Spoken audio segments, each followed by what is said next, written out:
nasi tolwanagana naki sitolwana naye omutonzi waffe yabisalawo dda yabikola ki kati abafuuwa ebiri mu kaseera kano baze bafuuyire ababaloga babaloge naye mutonzi waffe yasalawo dda nti mwenna muli ba first grade inshallah olw'ensonga eyo gamange sebo neesiimye nnyo okwana olwaleero abazadde abali wano n'abayisi ba senior 4 ne senior 6 mwenna abasomesa mukwano gwange sahaba muto wange kalifa wendo muto wange lwakumulaba nga ensi kyakati eringa mugaati sente azifuna kyanaggulo naye nga muto wange sebo n'ekibiina kyo twamutongoza ate kati mutaleeta ono n'aleetaani ono yalina okujja yalina fayi sobaba nenakowa ebintu byennaku nze sibeera wali ki nze sibeera wali nagisentamu nakowa ebintu byennaku ate nze njala nnyo okutambula n'abantu abantegeera tambula n'abantu abalefoyo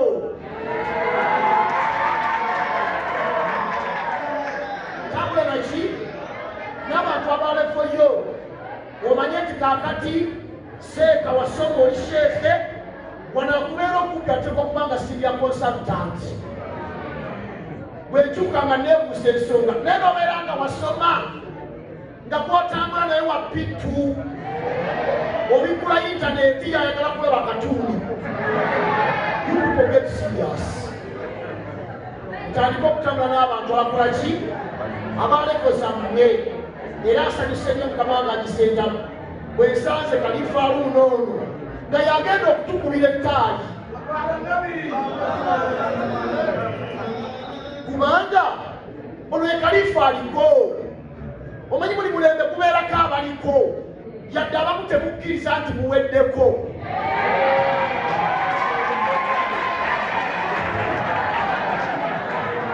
agigala mutegeezi abantu mutakkiriza nti omuntu aweddeko waliwo omuntu agwako ng'ali mu extra naye ng'alemeddeko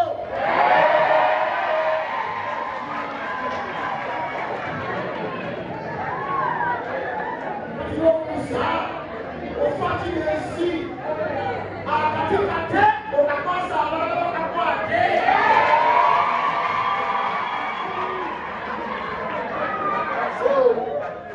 alifaaluna nkwebaza olw'ettaali lyokiwulidde ate ng'ewerabira ddala embeera agijjaamu okiwulidde uyafuye kasente atandise okonyaawoko osoosaanja timaliyamu obadde otya lwaki osongosaanja tiwaddola naye nga mukama wange sibo mu byonna nabagambe tamaziwa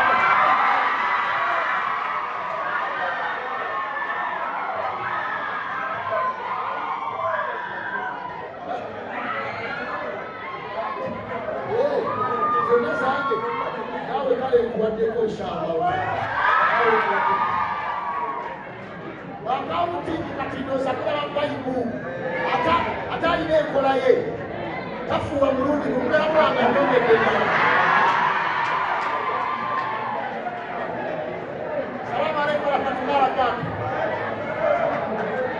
mukama wange sebo agiseetamu leero lunaku lwaffe katweyagale katukole ki katweyagaleko abavubuka katukole ki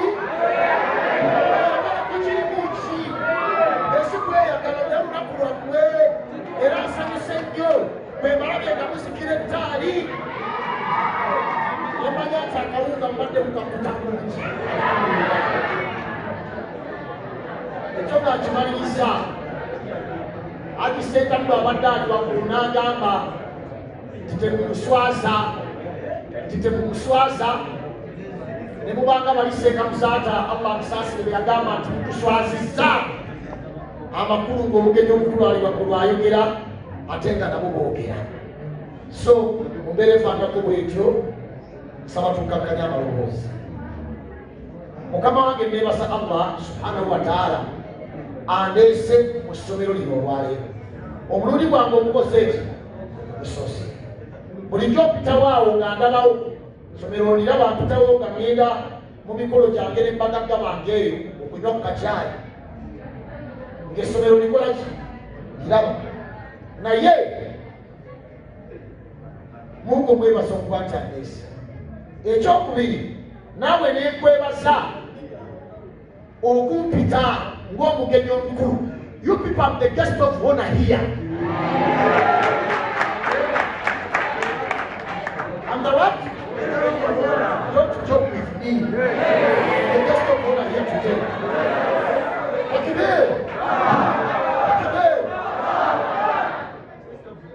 Kwebaza gisenta okuteekako obwesi nga dayirekita wa Sakifa hijjani humura n'ompita ng'omugenyi omukulu era ssebo olusize ate naye yakoze choice n'alabanga ddala mwanira omweba n'omugenyi omukulu bwe baleeta nga kituufu yeetaagaddwa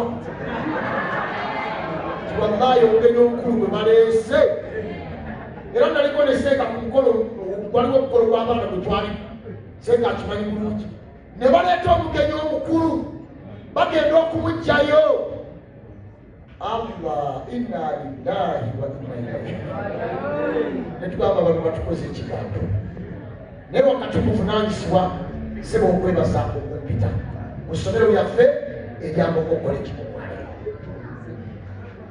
Ekirala njagala okwebaza abakoze enteekateeka eno yonna okulaba nti edduwenyekera okubirala mu management mukama wange nga bwe mwemanyi naye ate mu mbeera ey'enjawulo okwebaza habibi wange bwe nasanze ng'alondeddwa nsaba otule kusalamu Sheik ddamu otule kusalamu mukama wange ddamu otule kusalamu.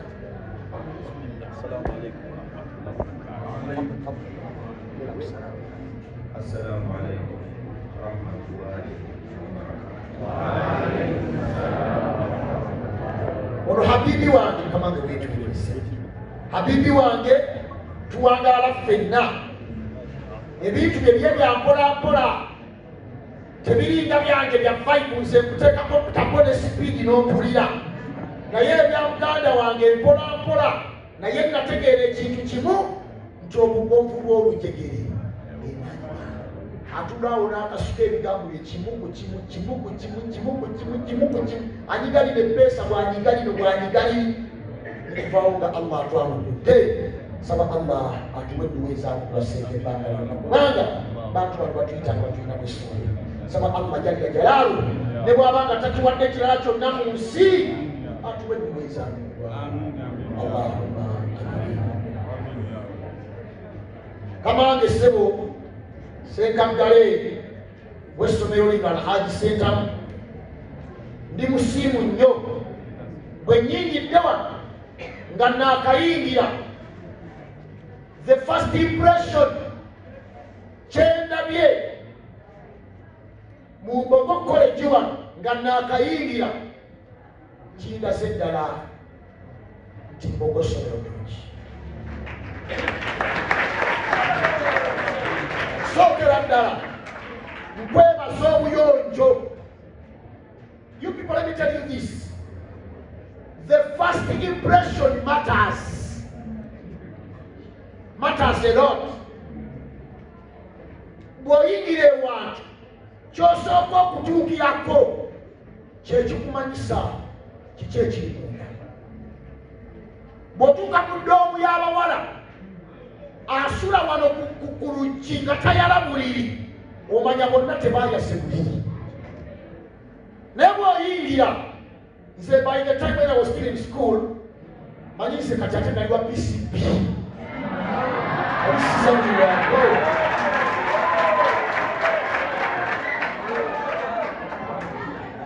PCB math, physics, chemistry, biology, scope of math.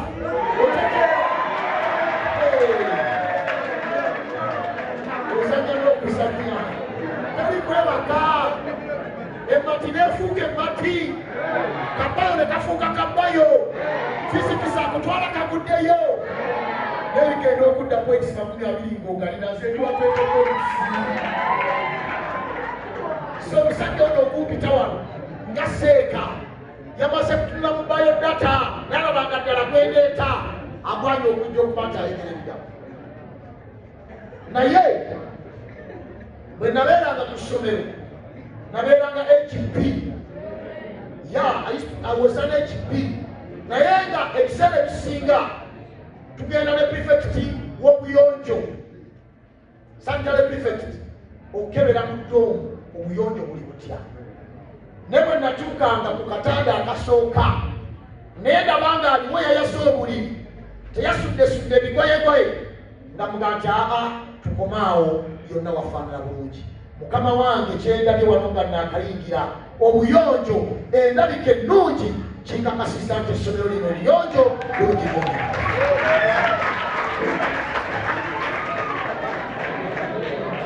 Ekirala neebaza abasomesa abasomesezza abaana bano okuva ddala mu ntandikwa paka olwaleero. Nze nasomesaako naye abayizi si baki. It's not an easy job okuddira abaana abava mu famire ez'enjawulo obateeke mu kiraasi emu obateeke bonna ky'oyagala, kubanga obanga asemula ebinyeebwa era temubula nki mubeeramu omwo mubakiwaki banever forget mawale oba lwaki mutugaliseera ebisimbe never forget n'atagambwako. What do you mean never forget me? Ebyo byagwawo dda temutugaliza langi yaffe kubanga bw'ogatta ne pocket money yenna bwe wina tabula langi agisengamu gy'asiiza ssomero. Never forget eyajemera omusomesa. No. So wakati kuvunaanyizibwa abasomesa bakuza omulimu gw'amaka omulire b'amasheekhe ababasomesezza n'abantu abalala ababaddewo ku lwammwe wallahi ng'abadde tebajja mu kiraasi naye nga bafuuka ensonga. Lwaki? bwe tubadde mu dduwa wano nsabidde abantu wano wammanga bakulu nnyo mu ssomero. Asooka ye asikaali mukkubo, asikaali abeera ku geeti.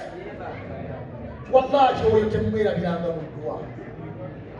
Be babeera ebweru mu kiro nga mmwe mwebase ne bagoba embwa ezitali ziyita ekiro, ne bagoba ababbi, ne babeerawo okulaba nti mubeera bulungi. Allah bw'aliba abawadde kasente ne mubasanga mubaddigiranga ne baabuziki.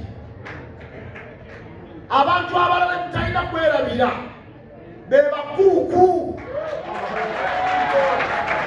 Abantu abo Allah abasaasa abawa obulamu obulungi, kubanga muganda wange ogenda n'oyingira mu breakfast oluvaayo ne bagatodda mu kubala okuggwa nodda mu physics ogenda mu zuhuri. Muganda wange olubuto lukalu ng'essaawa eyo oyo yakiyungu baba bateeseteese dda. Abantu abo Allah abasaasire abawemu obulungi. Abayizi tugenda mu bibuuzo era tubasabidde tusaba Allah yamukulekerwa. Naye ebigambo byange ngenda bifundisa mu aya zino. Suratu Duha. Simanyi waliwo omuntu omusoma Qur'ani bulungi wano, bw'aba taliwo kadde esomere. Suratu Duha Allah subhanahu wa ta'ala yagissa nga kyakulabirako eri abaligisoma, nga yakuzzaamu maanyi eri abo bonna abaweddemu essuubi, nga yakulaga abantu mu nsi muno nti omuntu asobola okubeera, someone can move from nothing to something. Nti omuntu asobola okumukeesa ng'abadde talina bwali ne bugenda okukya ng'ensi abange bwemera. Muli wano ng'abasiriya 4. Some of you temumanyi lwaki musoma. It can happen nga gw'olyawo osoma fwa naye muganda wange olunaku olw'enkya you are the next generation. Era nze kyova olaba bwe mbasabira abayisi yonna gyembeera mbasabira bifo binene njagala mubeere ba accountancy mummwe mulimu abafuzi b'ennyonyi mummwe mulimu bawonalemo ministers mummwe mulimu abagenda okukiikirira kawempe mu palamenti mummwe mulimu ba international mufuti nga mwe mugenda okulemera obusiramu mummwe mulimu ba international teachers nga mugenda kubeerayo nga musomesa mu masomero agali international ng'ofuna $5 million omwezi ne bateekayo bisoboka njagala obategeeza ma wadda'aka rabbuka wa ma qala wallahi abamu mmwe musomedde mu nnaku abamu muyinza n'okubano nga ne school fees tesinakola ki buli omukyusa amaaso ogasse mu keesiyo gy'oterekamu ebintu mulimu ki bagambye mubireetanga byenkana wali wajja n'ekilo za sukaali 10 ne wabeera wajja n'ebbiri ne wabeera wajja ng'alina koota ya sukaali maama gy'asobodde naye I'm telling you ajja ne koota ya sukaali ajja ne pocket money 3,000 ne zigwawo mu wiiki esooka togwamu ssuubi olunaku olw'enkya ojja kubeera mu ofiisi ennene Allah akulazeeko amasiga ewaitamsa ma wadda'aka rabbuka wa ma qala Allah wammwe tabiyinza beerabira mwise mu mbeera prepsi wiita ne bakugjayo ku makya wallahi ng'otulo tukusazeeko enkuba etonnya obudde bunnyogoka